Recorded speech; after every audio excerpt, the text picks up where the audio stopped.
Hi, my name is Saksham.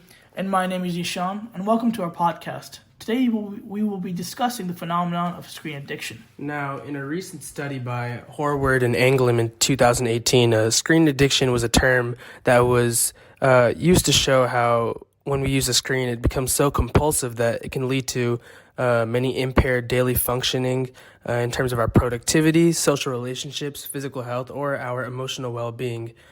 So, Ishan, have you ever experienced a form of screen addiction based on this definition in your life? Yes, Aksham, I have. Yeah. Yeah, definitely. I feel like I have too.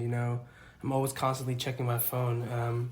Now, in order to continue with this topic and transition, I think it's best that we discuss a few examples about how screen addiction can be harmful from both a human perspective as well as a technological perspective. Of course, man. We can begin with some facts and examples about how humans may be affected. Firstly, humans can be affected physically as well as emotionally. And it's really important to discuss examples of these risks in order to spread awareness and make sure everyone understands the dangers of screen addiction. Yeah, and in terms of screen addiction being really dangerous, I feel like on the topic of physical health, we have to start off by discussing obesity due to the amount of research and studies that have been conducted around this subject. There's been a lot of evidence currently suggesting that screen media exposure can lead to obesity in children and adolescents through increased eating while viewing and having exposure to high calorie and low nutrient foods and beverages while all these advertisers are able to market these unhealthy food options to these children through the source of screens and different types of entertainments. In fact, one recent study in 2014 showed that between 2 to 11-year-olds and 12 to 17-year-olds, both of these groups saw an average of 12.8 and 15.2 food, beverage, and restaurant advertisements on television, respectively, each day. And this can really bring about, children intaking harmful foods, thus leading to obesity. Now, there may not be causation, but there's definitely a strong correlation between screen time and obesity.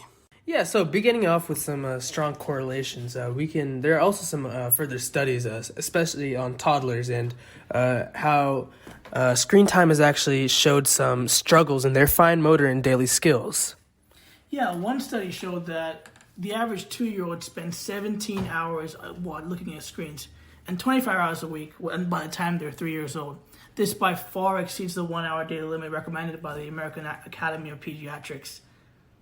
Yeah, and furthering off of that, I feel like development of the brain is really crucial at that young of an age, and if the brain is not developing properly, there have been a lot of different studies and different researchers that have shown that their fine motor skills can be intact with laziness, and they could develop a lot slower than many other toddlers that are not as influenced by as much screen time at that young of an age. Dealing with human perspectives on the screen addiction phenomenon, the emotional well-being of humans has also been impacted negatively. And, one of these negative impacts has been about the topic of depression, for which there are many studies. One specific study, a research paper published in The Lancet, actually found that there were a myriad of teenage girls who were using social media for over 5 hours a day, and these girls actually seemed to have a 50% increase in symptoms of depression and anxiety, and there were also teenage boys who used for about 5 hours a day, and they seemed to have about a 35% increase in symptoms. So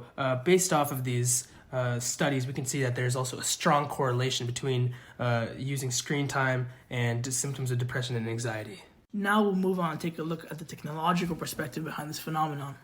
Multiple influences are able to market their technology towards people like us, taking away our attention from the real world and focusing it on to the digital world. Now, one of the most prominent examples of a technological perspective in today's phone and technology society is the use of notifications and sounds and banners on different phones. We already have a high dependency on phones, and there are multiple studies have shown that we feel anxious without our phones. So what notifications do is that they keep us anxious, they keep us worrying about what's going on in social media, and thus notifications keep us constantly checking our phones, creating a cycle of addiction.